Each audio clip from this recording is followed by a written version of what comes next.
Lia Alves atravessou o saguão como quem corta vento contrário. Na Helix Logística, o ar cheirava a café velho e tôner queimado. A luz fria transformava rostos em máscaras pálidas. O relógio piscava 8h12 quando ela passou pela ilha de Márcia Teles, o riso metálico estalando como tampa de lata. Chegou a estrela, disse. César Pontes nem virou. Brilha pouco. Lia prendeu a respiração. Pousou a mochila na estação mais próxima do ar-condicionado que pingava sobre um balde. Planilhas, metas, e-mails, com cópia para quem não precisava. No monitor, a tarefa esquecida por todos, inventário dos motoristas terceirizados, números tortos, recibos borrados de chuva.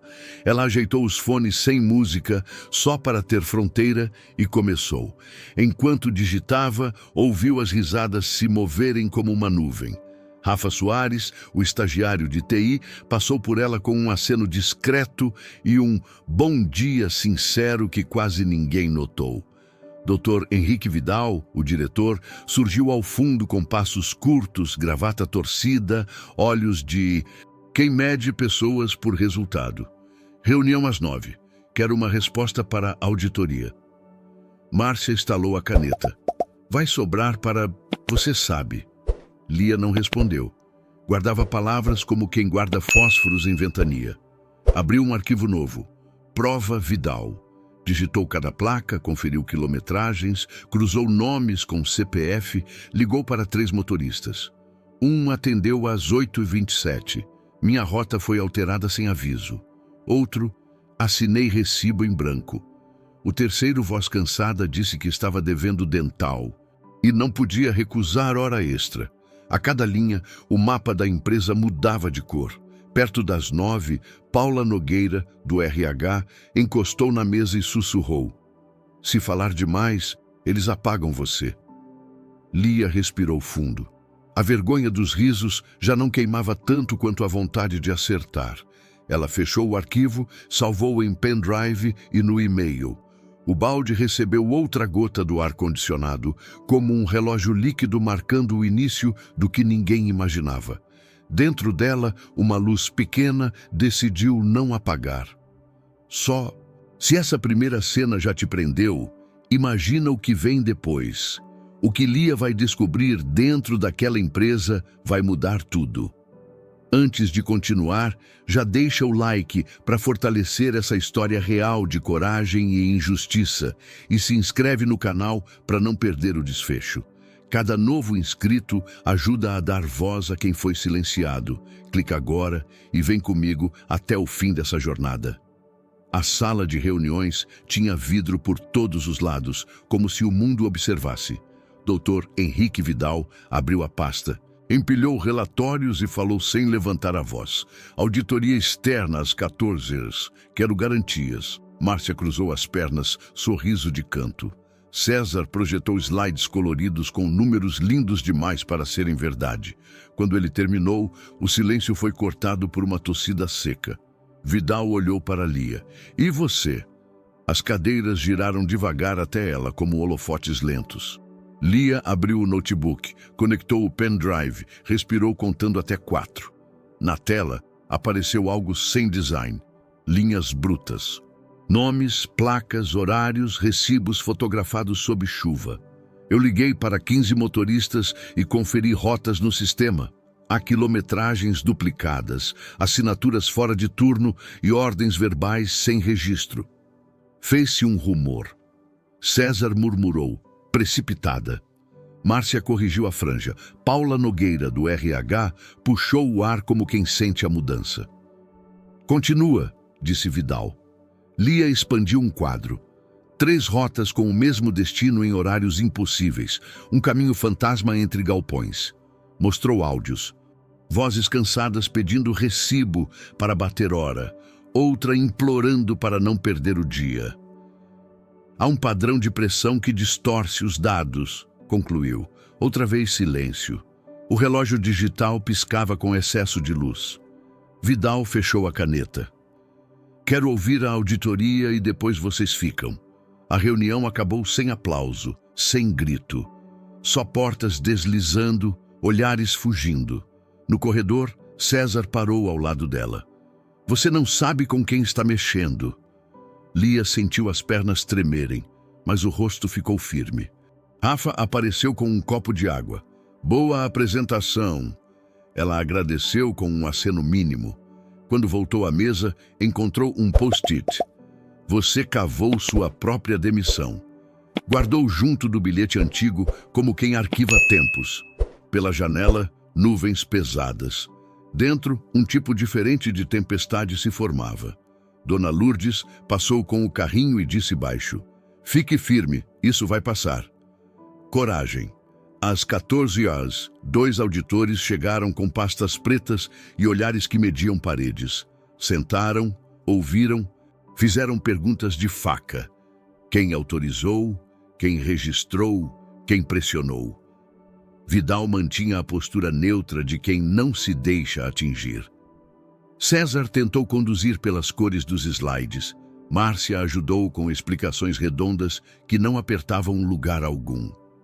Quando chamaram Lia, ela levou apenas o caderno e o pendrive. Falou devagar, apontou rotas, nomes, datas, não acusou.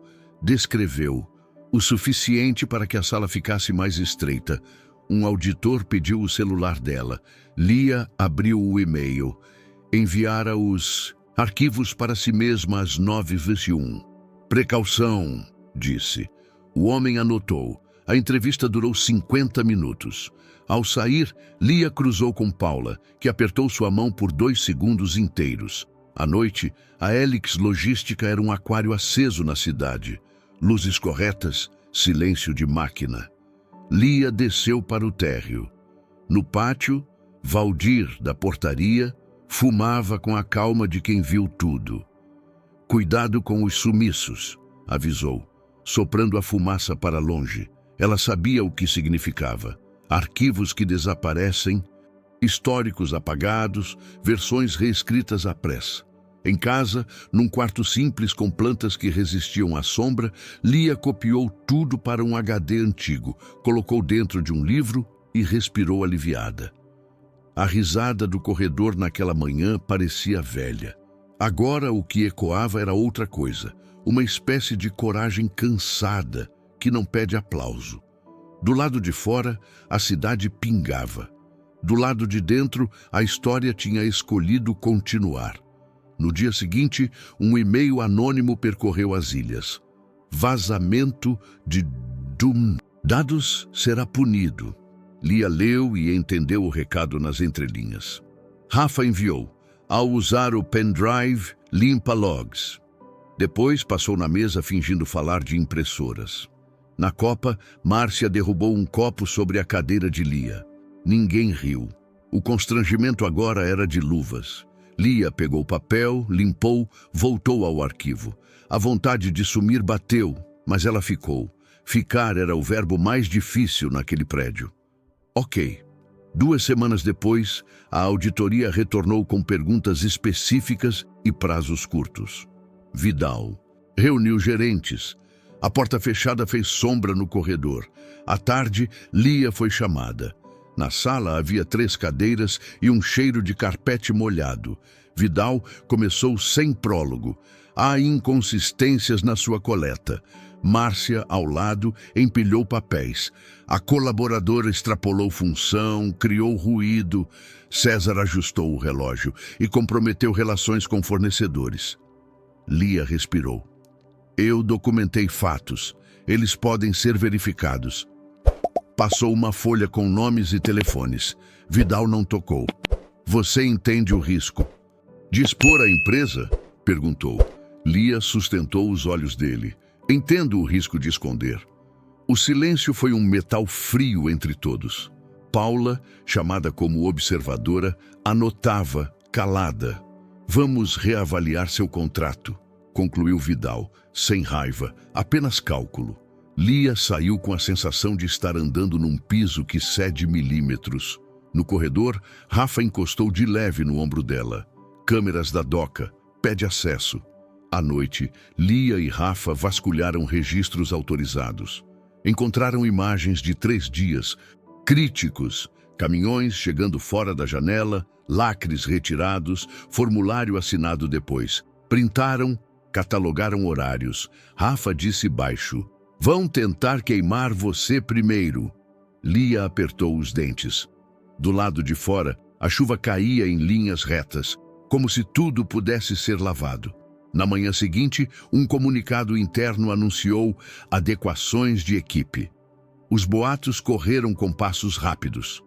Valdir, na portaria, avisou que um carro sem identificação rondara a madrugada. Dona Lourdes deixou um chocolate barato na mesa de Lia e um bilhete curto: "Não desiste." Ela sorriu com a boca e com o estômago vazio. Abriu o e-mail e enviou as imagens para o endereço pessoal e para Paula, com o assunto: "Registros de DOCA, acesso público no sistema." Sabia que copiar Paula era um passo perigoso, mas necessário, uma testemunha que a empresa não podia fingir que não viu. Às 11h, o sistema caiu por 12 minutos. Na reunião formal, Paula conduziu os ritos. Data, hora, presentes. Lia colocou a linha do tempo sobre a mesa como uma estrada desenhada à caneta. "Quero apenas que verifiquem", disse. Vidal roçou os dedos na borda da mesa, olhar distante de quem calcula danos. "Se isso for verdade, teremos de cortar na carne", afirmou. Márcia pediu a palavra. "Existe outra leitura. Falhas pontuais, sem dolo." Lia levantou uma fotografia impressa. Lacre violado, hora sem registro, assinatura fora do turno. Paula a observava como quem segura a corda em tempestade. "Vamos abrir processo interno", decidiu Vidal. Na saída, Márcia sussurrou no corredor: "Você não sabe a dor de ser ambiciosa." Lia nem virou. Ambição não era a palavra certa para ela. Era integridade, palavra pesada, às vezes inconveniente. À tarde, recebeu uma notificação: férias compulsórias por 10 dias para não influenciar. No elevador, as paredes espelhadas devolveram uma versão dela com olheiras novas. Lá embaixo, Valdir falou sem rodeio: "Quando afastam, é porque agora a briga ficou séria." Rafa entregou um envelope pardo, cópias dos logs do servidor antes da limpeza. Lia guardou como quem recolhe fósforos secos. A rua tinha cheiro de chuva e fritura. O mundo seguia, indiferente ao que nascia dentro daquela briga. Em casa, no quarto apertado com livros empilhados, Lia espalhou tudo no chão: impressões, áudios, prints. Organizou por datas, colou post-its, desenhou setas. Percebeu um fio escondido. As rotas fantasmas coincidiam com contratos renovados em silêncio. Procurou os dados públicos da prefeitura. Encontrou portarias, carimbos, nomes repetidos. Ali havia mais do que descuido.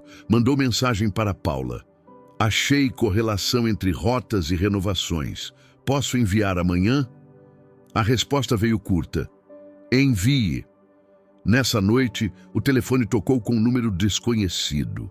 Uma voz diz que ela estava atrapalhando gente grande. Desligou sem responder, respirou devagar, fechou as cortinas. No escuro, pensou em desistir de dormir. A cidade acordou com o rumor de uma denúncia anônima. O nome Helix Logística aparecia num fórum de transportes, junto de imagens de lacres violados, exatamente as mesmas que Lia havia anexado. Na empresa, o clima virou chumbo. Os corredores, antes ruidosos, tornaram-se passagens de murmúrios. Vidal chegou cedo, acompanhado de um advogado de terno cinza. Vazamento interno grave. A auditoria externa quer identificar a origem. Márcia passou por Lia e soltou: "Parabéns, sua fama está feita." Lia permaneceu imóvel. Rafa lhe enviou mensagem cifrada: "Backup seguro. Não fala. Nada." Na pausa do café, César tentava conter os danos. "Não podemos admitir falha. A narrativa precisa ser controle." Lia observava tudo de longe, sem aliados declarados. Ao fim do dia, recebeu um e-mail. Comparecer à diretoria amanhã, 8h. Em casa, abriu a janela e viu o reflexo do próprio rosto no vidro. Cansado, mas lúcido. A mãe ligou. Filha, está tudo bem? Ela respondeu. Sim, mas a voz não sustentou. Na madrugada, imprimiu cópias extras, colocou-as dentro de uma pasta vermelha e na trancou na mochila. No caminho para o trabalho, passou por grafites desbotados e ambulantes, abrindo o dia. Dentro da Helix, cada olhar era um julgamento. Ao entrar na sala, 3 pessoas a esperavam. Vidal, o advogado e um segurança. Lia, houve quebra de sigilo. Ela respondeu, eu não enviei nada à imprensa. Vidal, mas foi seu material. A pausa durou séculos. Então o problema não é o erro, é quem o expôs? O advogado pigarreou. Você está suspensa. Investigação interna. Lia ficou de pé, pegou a pasta e disse apenas, tudo bem. Quando saiu, os olhares a seguiram, mas pela primeira vez não havia riso. Havia medo. O tipo de medo que nasce quando a verdade deixa de ser boato e ganha rosto. Dias depois, a notícia escapou do controle.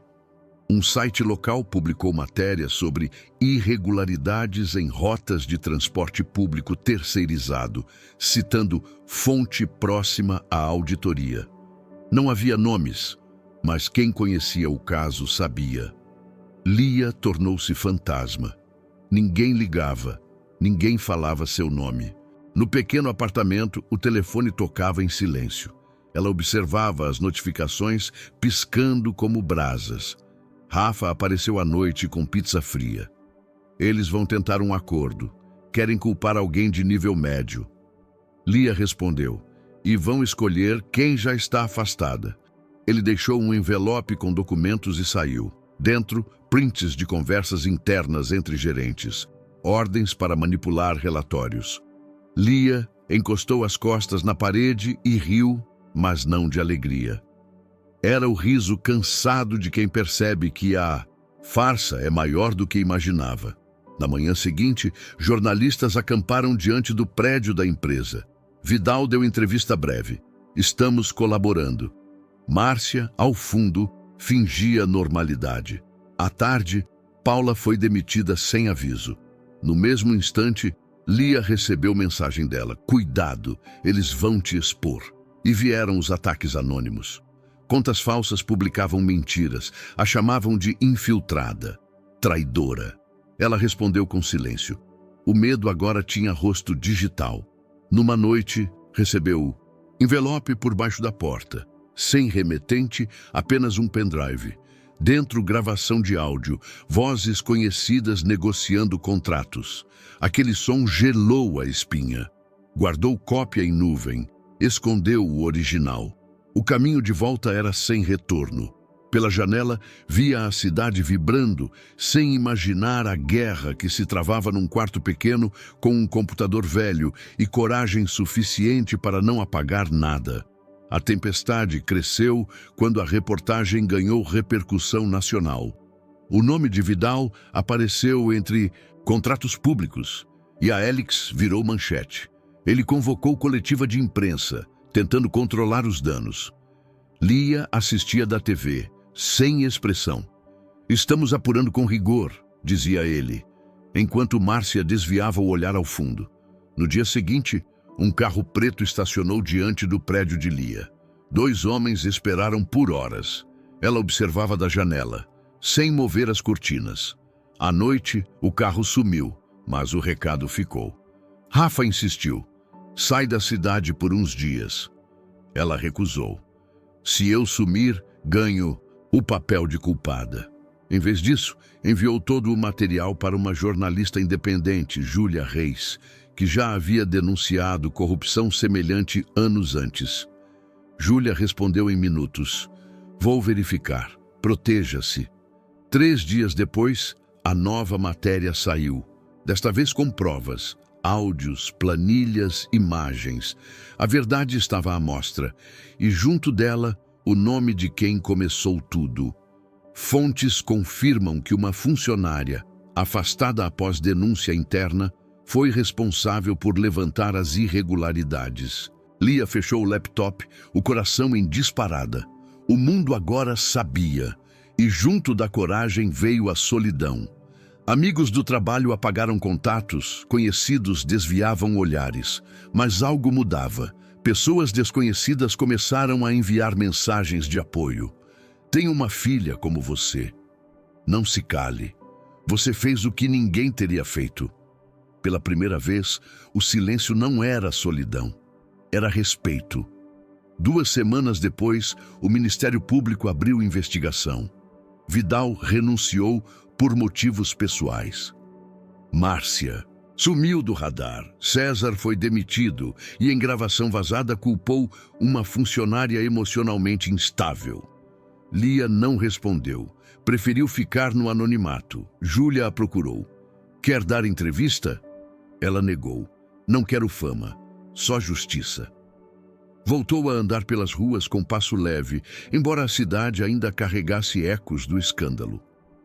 Uma tarde, encontrou Dona Lourdes vendendo doces perto do terminal. Você venceu, menina. Lia sorriu. Ninguém vence de verdade, Dona Lourdes. Só tenta dormir em paz. Em casa, sentou-se à janela. O pôr do sol tingia os prédios de vermelho e cobre. O telefone tocou. Rafa. Processo aberto. Estão investigando contratos desde 2018. Seu nome está limpo. Por um instante, tudo ficou quieto. Ela desligou e chorou. Não por alívio, mas por tudo que foi preciso perder para chegar ali. Depois, escreveu um e-mail simples para Paula. Obrigada por não ter me deixado desistir. Fechou o notebook e respirou. A risada que a perseguiu durante meses agora era lembrança, distante, quase sem som. Restava o eco de algo maior, dignidade, essa palavra que pouca gente entende, mas que muda tudo quando alguém decide não vendê-la. No fim, a história de Lia virou símbolo, não nas manchetes, mas nas conversas de corredor. Meses depois, quando a Helix foi vendida a outra empresa, uma foto dela apareceu no jornal, ilustrando a matéria sobre integridade corporativa. Sem nome, sem crédito. Só o rosto anônimo de quem ousou fazer o certo. Ela seguiu trabalhando em outro lugar, discreta, em silêncio. As cicatrizes ficaram, mas transformadas em mapa. Certa noite, ao organizar papéis, encontrou o primeiro bilhete. Você nunca vai ser promovida. Escreveu por cima com caneta azul. Fui além. Guardou entre páginas de um livro. Do lado de fora, a chuva voltava, suave, lavando o asfalto como se apagasse rastros antigos. Lia sorriu. Não havia plateia, nem holofotes. Só ela, o som da chuva e a certeza de que o riso dos outros nunca define o destino de quem tem coragem, de ser honesto. Às vezes a justiça não vem com aplausos, mas com paz. E essa paz, fria, simples, silenciosa, vale mais do que qualquer promoção. Quando apagou a luz, o mundo seguiu o mesmo, mas dentro dela tudo estava finalmente quieto.